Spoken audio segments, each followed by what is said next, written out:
After 4 very successful launches, Vega has been retired due to its damage, so I feel like it's finally time to tell why Vega was so important in the first place, and so important in building Raptor in particular.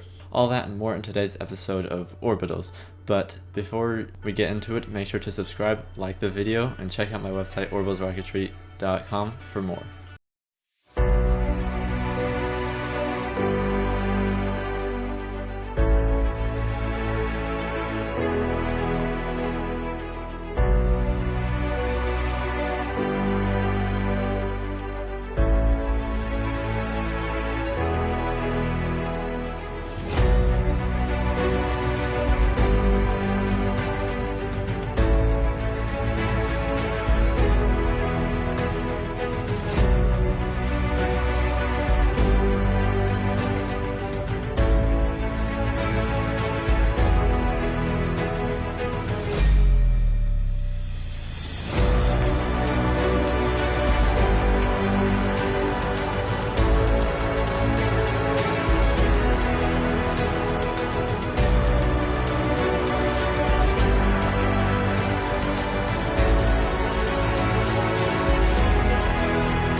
After the launch of the Orbitals Mark I and getting my certification, I knew I was ready to move on to Raptor, the entire reason why I got the certification in the first place. But I knew I wasn't fully ready after all. I'd only built a single high-powered rocket, and I had only completed a single launch with that and hadn't even recovered the rocket, so I knew I was going to need some additional practice in building and launching high-powered rockets, especially if I wanted to make Raptor a custom-built rocket. The rocket kit I eventually settled on for this task was LSC Precision's Iris 4-inch kit, and I settled on the name Vega, which was named after, some say, the second brightest star in the sky. Since the kit was from a different manufacturer, it was made very differently to other rockets like the Zephyr, which then became the Orbitals Mark I. Some of the differences included no pre-drilled holes for the buttons, and a completely different method for installing the motor mount and fins. This, as well as later the other method I used to build a Viper, taught me all I need to know when designing and building Raptor later this year. But that was all the way back in July, and as you may recall, the first launch was in September, so what gives? Well, after those finally built and ready to launch, I published the unveiling video, and it was expected to launch in the following weekend. Vega was my largest rocket yet, standing 6 foot 7 inches tall, 4 inches diameter, weighing a massive 2.5 kilograms without any fuel, which compared to any other rocket, including the Orbitals Mark I, is huge. Then finally, as the time came, the event was scrapped due to another event happening at the airport we launched at, meaning that it had to be delayed a few weeks until the next opportunity. Then came the next problem. In August every year, the club that we launch with, and that we need to launch with due to legal reasons, wasn't hosting any events in August. So it had to be pushed back another month.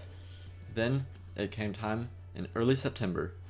There was a weather cancellation that canceled that opportunity, but luckily 2 weeks later or so, there was an opportunity to launch at an event held by NASA. So of course we had to take that opportunity, but it came with one major issue in that they didn't sell motors there, so we had to use whatever motors we already bought.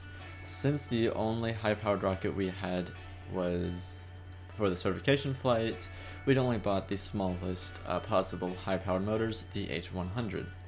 They were critical to getting the certification so that the rockets were recoverable, but that didn't end up working for my rocket, and the only reason I ended up getting my certification was by luck that enough of the rocket was visible. Even though I overachieved with the Orbitals Mark I, it wouldn't end up working as well with Vega, a rocket nearly double the mass. But the launch had to continue without it. Launching in 5, 4, 3, 2, 1, go. Off your rope. That's it. Do it. Do it. There's supposed to have been 6. Oh, that's probably easier. Closer. Yeah. Poor man's delayed. Keep going. keep going. Nice. Okay, over the grass. Very good. That's why I'm like, I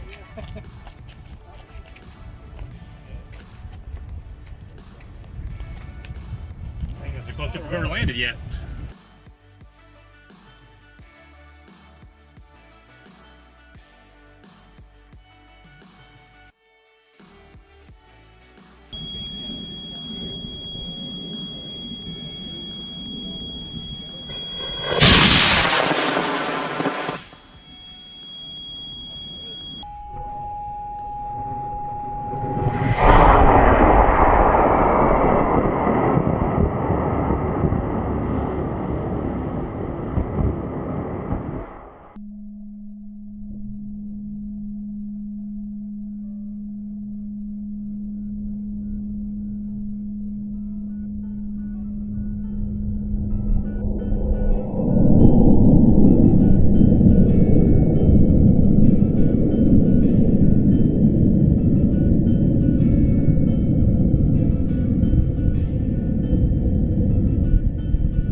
So it finally ended up launching on September 17th, 2022, and very successfully at that. Finally, I had recovered a high-powered rocket, the first launch that was enough to prove that Vega didn't really have any issues. Which, yes, would typically be a good thing, but at this point, right now, before building a Raptor, my goal was to find and nail at as many problems as possible before they show themselves on Raptor too late. But there were no more motors to test Vega anymore for today, so I had to wait until another date to test further. Eventually, after much delay due to the holidays, Vega got its opportunity to spread its wings once again on December 10th, 2022. At this launch, we launched with 2 different motors. The first that day was the H219, which was double the average thrust as the H100, which we'd been typically launching so far, but with only half the burn time. This gave it a powerful kick off the pad. 5, 4, 3, 2, 1, launch.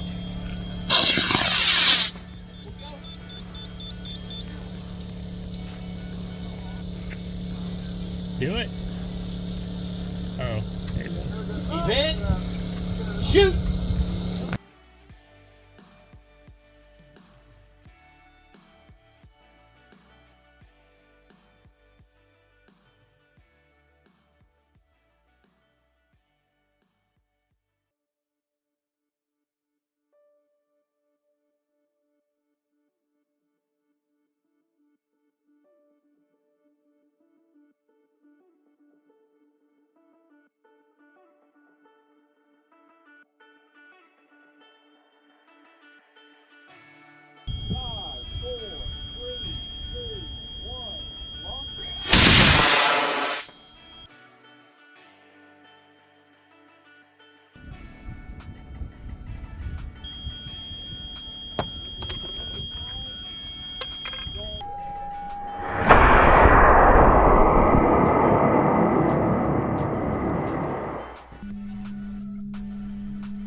Even with the added power boost, it didn't end up going that far, landing just next to the active pads. This first launch started to reveal some of these problems I was after. Starting from the top, aside from the spotty paint as it wears off due to the asphalt landings, there were a few major problems. First up, high up on the body tube was a massive gaping hole due to the shock cord, which if that went unsolved before the launch of Raptor, it could cause massive damage. So to solve it, I had to rewatch the footage to find the exact point at which this happened. After quickly scrubbing through the footage, I found this. At the point of the ejection, when the motor fires an extra charge to push out the parachute, after the nose cone was released, it falls slower. After the slack of the shock cord was finally used up, the nose cone would use its momentum to yank back up on the rocket, pulling the massive rocket upwards instantly. By pulling against the shock cord, which was wrapped around the top of the body tube, it would tear a massive hole through the body tube. We call this zippering. So far, with these 2 launches, there's still no major problem that I can immediately point out to fix. So after repairing the damage in the body tube by taping it over the hole, which wasn't a major issue as it held no structural importance to the launch, except if the same issue would happen again in the same spot, but that's pretty rare. So after the quick repair, Vega was back on the pad to try to identify the problem, which can plague Raptor if not properly solved. We're going in 5, 4, 3, 2, 1, launch. That was better than the 8. Where'd it go? Oh, there it is, okay. That's more than double the 8. 500. There you go. 500 for the shoot. Oh yeah. It's a 13. It's gonna fall too fast, Aiden. We should have done it. There it goes. Yes. Congrats, nice flight.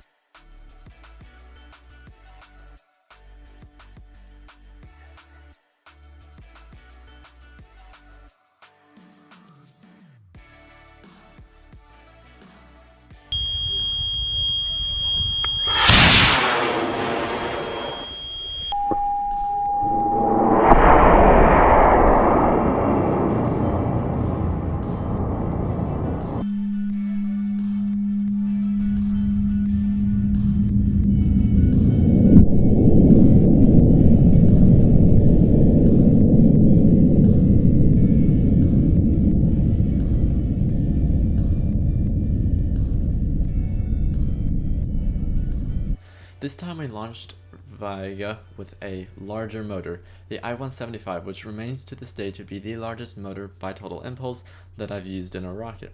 This time, however, the problem was much reduced to just bending a section of the upper body tube and not to a full tear like the previous launch. After a rewatch of the footage, I uncovered a completely different story. This time during ejection, the nose cone didn't pull back immediately, but instead launched directly forward, more gently opening, and landed with nowhere near as much damage. Initially, it would seem that the difference came from the different motors, as with each motor, the rocket performed completely differently. At the time, I still wasn't done and wanted to know why this difference developed. So, at the next launch opportunity came on January 14th, 2023, I had to take it.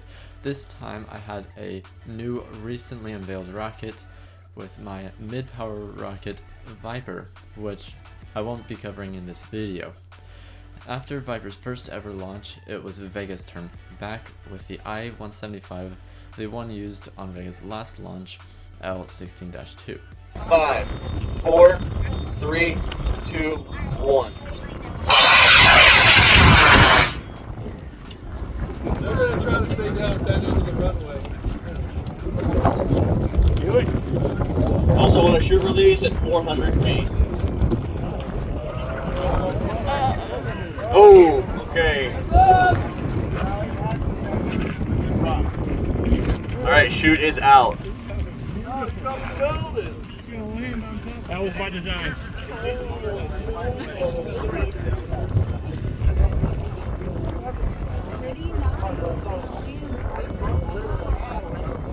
For the second time.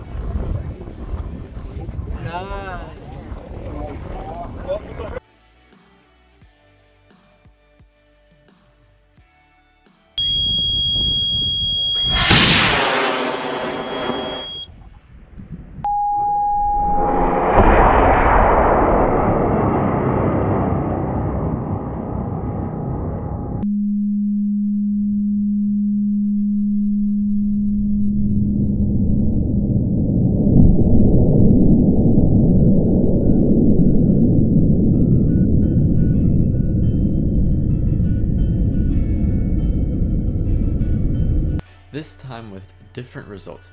A massive crack in the body tube by the fin, with the fin slightly pulled out from the bottom. This combined with the massive zipper tear at the top of the rocket forced me to put an early stop to Vega and retire it. if I ever really want to see it again in one piece. This zipper this time was much larger than the one from the second ever launch. After a review of the footage yet again, I have to say that I am stumped. The reason this video came out later than I was hoping to release it was because of this very problem. There seems to be too many different variables changing between these launches that wasn't recorded, or at least too poor quality to record. Like the footage was taken from so far of a distance it's kind of hard to make out too many details, as well as the few launches made it hard to decide anything for certain. But what I can do is give you the facts that I have. Anyways, here are some of my observations of the footage of the past 4 launches. The first major thing to note is that I have categories. These launches fit into 3 distinct categories, but since there are only 4 launches to go off of, it's kind of hard to draw the lines between these categories, as only one of them will have multiple launches. I've called them best case scenario, which is the first launch L15, the concerning case scenario, which is the third launch L16-2, and the worst case scenario, which encapsulates the second and last launches L16-1 and L17. The first of which is the best case scenario, which was the very first launch of Vega, L15. It launched with the smallest motor of the bunch, the H100, which may have had a factor in this category. When reviewing the footage from the launch, it can be seen that the rocket points nearly upward, which is strange, because typically in other launches of Vega and any other rockets in general, they point directly down. To simply sum up why, it has to come down to the fins' instability. All objects rotate around their center of gravity, in other words, the place of average mass.